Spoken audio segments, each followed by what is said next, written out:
Fala galera, tudo bem? Professora Larissa, sou biomédica, mestre em ciências e patologia molecular e hoje eu vou estar falando aqui um pouquinho com vocês sobre diagnóstico imunológico para a turma do Prepara Biomédico. Espero que vocês gostem. Bom, sobre a questão que nós vamos tratar hoje, é uma questão bem atual de um concurso de 2020, tá? Do Sebrasp. Então eu vou estar lendo a questão aqui com vocês, a gente vai estar trabalhando essa questão ao longo da aula. E ao final eu vou comentar sobre o gabarito. No que se refere aos métodos de diagnóstico imunológicos, assinale a opção correta. A. O método de Western blot não é capaz de confirmar a presença de anticorpos virais após um resultado positivo por ELISA. B. Pelo método de ELISA, a quantidade de antígeno na amostra é inversamente proporcional à quantidade do produto colorido obtido na etapa final, na última etapa. C. Os anticorpos antimitocondriais, que são marcadores para diagnóstico de cirrose biliar, são detectados em titulação baixa nessa doença, mas apresentam uma titulação alta em outros distúrbios hepáticos. D. Em uma citometria de fluxo, as células portadoras de determinados marcadores são quantificadas pela intensidade da fluorescência dos anticorpos monoclonais ligados. Ou E. A eosinopenia é considerada um fator indicativo de processo alérgico, e para sua confirmação deve ser avaliada a presença de IgE total pelo método de Hess.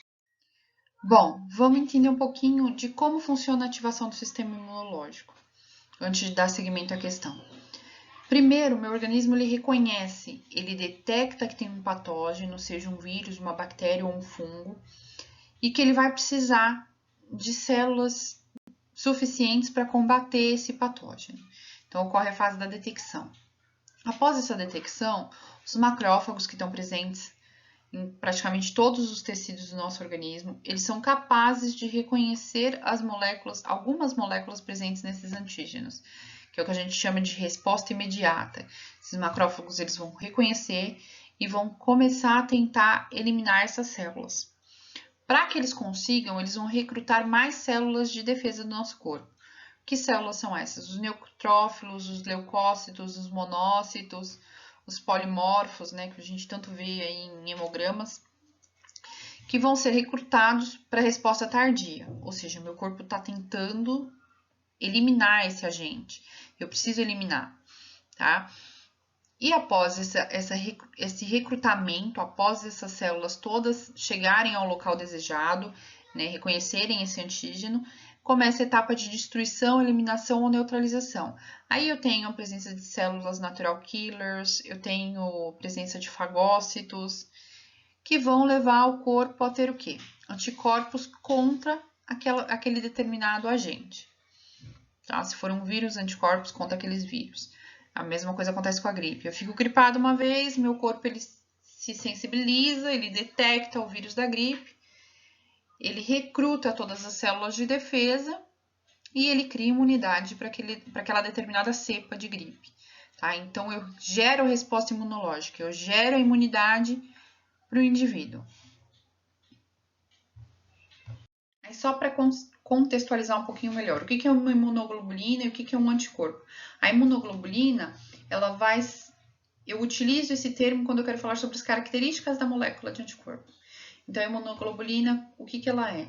Ela é composta por duas cadeias pesadas, duas cadeias variáveis e os sítios de ligação antigênica, onde o antígeno vai se ligar ali ao anticorpo.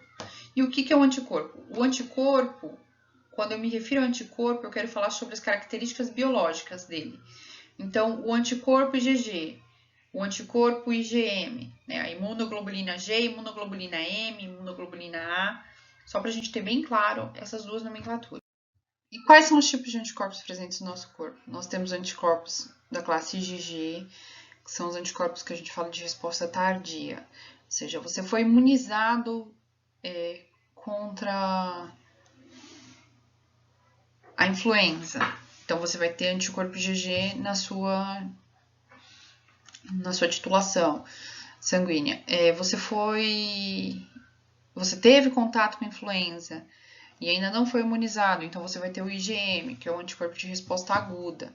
Tá? O IgG, normalmente, ele costuma atravessar a barreira placentária, então ele é encontrado em alguns recém-nascidos, através da imunidade materna. Então, a mãe passou para o bebê e o bebê apresenta aquele anticorpo contra, né? Seria a primeira linha de defesa do bebê.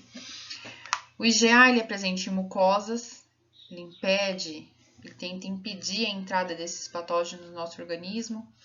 O IgD é presente na membrana dos linfócitos B. E o IgE, normalmente, ele está associado a processos alérgicos, né? Ele vai se ligar na membrana dos mastócitos e ele vai ser encontrado em processos alérgicos, esses mastócitos. Bom, só para a gente contextualizar aqui para vocês as características, né, de um anticorpo, de uma imunoglobulina. Então, aqui a imunoglobulina ela é composta por 2 cadeias pesadas e 2 cadeias leves, as regiões constantes e variáveis dela. E o sítio de ligação do antígeno, sítio de ligação antigênica, onde eu vou ter os epítopos que vão se ligar ao antígeno e vão dar a resposta do processo inflamatório, vão reconhecer esse antígeno e vão fazer a ligação antígeno-anticorpo, na tentativa de eliminar esse antígeno do nosso organismo. Bom, então para contextualizar um pouquinho as técnicas que foram abordadas na questão e relembrar também, a citometria de fluxo, ela é uma técnica utilizada para contar, examinar e classificar as partículas presentes na amostra, suspensas através de fluorescência. Então, eu tenho meu antígeno, tenho meu anticorpo, eu vou marcar ele com fluorófilo e vou conseguir identificar, após a reação, após a técnica, né, a realização da técnica, quanto anticorpo presente na amostra eu tenho para aquele determinado antígeno, tá? Já a técnica de ELISA é uma técnica de reação antígeno-anticorpo, onde nós utilizamos uma enzima com um substrato para ter a reação. Tá? A enzima normalmente é a peroxidase e o substrato é aquele que for melhor para a reação esperada. Tá? Então, eu tenho três tipos de ELISA, que são os mais comuns, que é o direto, o indireto e o sanduíche. O direto eu uso um anticorpo primário, a enzima e o substrato para ter a reação, junto com o antígeno. O indireto, o antígeno se liga ao anticorpo primário e eu uso um anticorpo secundário que vai reconhecer esse anticorpo primário, vai se ligar à enzima e ao substrato para gerar reação, e eu tenho o ELISA sanduíche, que eu tenho um anticorpo de captura na placa, o antígeno e o anticorpo primário da amostra e o anticorpo secundário. Se eu tiver essa ligação toda, a hora que eu adiciono a enzima e o substrato, ela vai positivar. Tá? Cada técnica ela vai ser usada para uma determinada finalidade. Já o Western blot é uma detecção de proteínas através de membrana de transferência, né? Então, eu tenho a membrana com as proteínas, a membrana de transferência de proteínas. Eu tenho que bloquear essas proteínas para que elas não tenham ligação com o anticorpo primário. Só o antígeno tem que ligar ao anticorpo primário. Adiciono o anticorpo primário, o anticorpo secundário com a enzima conjugada e o fluorófilo, no caso, que é o que vai me gerar o sinal da imagem, né? Seja colorimétrico ou por quimioluminescência. Já a pesquisa do AMA, do anticorpo antimitocondrial, ela vai me dizer se o paciente ele tem um quadro de cirrose biliar ou não. Né? É um anticorpo presente em 95% das células de paciente, das células hepáticas de paciente com cirrose biliar. Então, aqui nessa imagem é possível a gente ver um pontilhado fluorescente no citoplasma da célula. Isso é indicativo da presença do anticorpo antimitocondrial. Tá? Tudo por fluorescência. Vamos lembrar que aqui nós utilizamos fluorófilos para poder gerar a reação. Então, agora, após a nossa revisão, nós vamos discutir a questão. Então, vamos lá. Questão 37 do SEBRASP. No que se refere aos métodos de diagnóstico imunológico, assinale a opção correta. O método de Western blot não é capaz de confirmar a presença de anticorpo viral após um resultado positivo de ELISA. A pegadinha está aqui, ó, nessa palavrinha. Não. O método de Western blot é capaz, sim, de confirmar a presença de anticorpo viral na amostra, principalmente se já tiver dado um ELISA positivo. Por quê? Porque o Western ela é uma técnica utilizada para quantificação de anticorpo viral, né, para detecção de anticorpo viral na amostra. Ela só não é tão sensível quanto a ELISA, mas se a ELISA deu positivo, o Western vai dar também. B. Pelo método de ELISA, a quantidade de antígeno na amostra é inversamente proporcional à quantidade do produto colorido obtido na última etapa. Ela também não é a resposta correta. Por quê?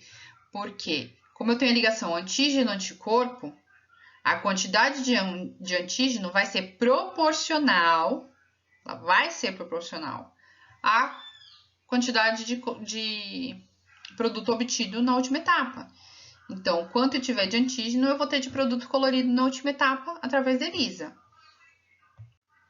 C. Os anticorpos antimitocondriais, AMA, são marcadores para diagnóstico de cirrose biliar e são detectados em titulação baixa nessa doença, mas apresentam-se alto em outros distúrbios obstrutivos hepáticos. Também não é uma resposta correta. Por quê? Porque nos casos de cirrose biliar, eu vou ter uma titulação entre 90% a 95% da presença de anticorpos antimitocondriais na amostra. Já as outras doenças obstrutivas hepáticas, elas vão estar em titulação baixa. Então, eu tenho mais antimitocondrial na cirrose biliar do que nas outras obstrutivas. Né? O que não tá descrito na questão. Na questão está dizendo que você tem menos biliar e mais em outros distúrbios obstrutivos. Então, essa resposta também não é a correta. Vamos lá, para D. Em uma citometria de fluxo, as células portadoras de determinados marcadores são quantificadas pela intensidade da fluorescência dos anticorpos monoclonais ligados. Sim, porque quanto mais células portadoras desses marcadores eu tiver na amostra, mais ela vai colorir. Então, maior vai ser a fluorescência desses anticorpos que eu vou utilizar. Então, essa é a nossa resposta correta. Então, eu tenho a célula portadora de determinado marcador, determinado antígeno. Eu vou adicionar um anticorpo. Ele vai ligar naquela célula e eu vou ter, sim, uma intensidade de fluorescência maior. Quanto mais antígeno anticorpo eu tiver ligado, maior vai ser a minha intensidade de fluorescência. E aí, aqui, só para a gente finalizar, a eosinopenia é considerada um fator indicativo de processo alérgico. Para sua confirmação, deve ser avaliada a presença de IgE total no sangue pelo método de Rest. Bom, eosinopenia, o nome já diz, eu tenho uma quantidade pequena de eosinófilos. Então, não é indicativo de processo alérgico. Para ser indicativo de processo alérgico, eu tenho que ter uma eosinofilia.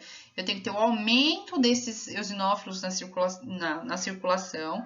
Isso, consequentemente, vai aumentar a IgE, que é o anticorpo presente em processo alérgico, e aí ele vai estar em maior quantidade no sangue. Então, eosinofilia. Se eu tenho eosinopenia, eu não tenho um processo alérgico, eu não posso confirmar um processo alérgico.